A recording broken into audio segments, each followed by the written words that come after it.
inverno, gelo, floco, desporto, cachecol, chapéu, luvas, chocolate quente. Inverno, estação mais frio de ano. Temperatura positiva de menos 23 graus Celsius. Ele fica entre outono e primavera. Inverno cada muda sua temperatura, mas também ele muda nossa maneira de viver. Por exemplo, não tem que trocar nossa maneira de vestir e comer.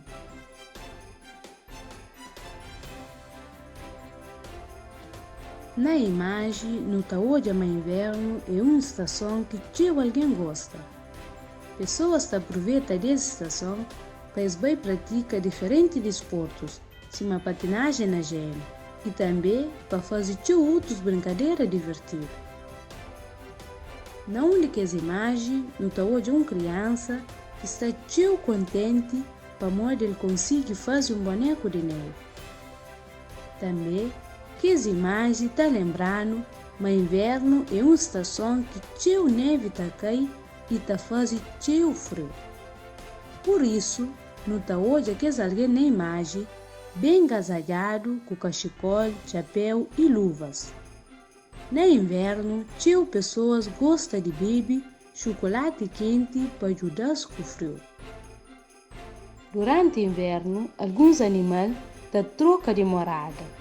Por exemplo, passos nos Estados Unidos voam para o sul para fugir de frio.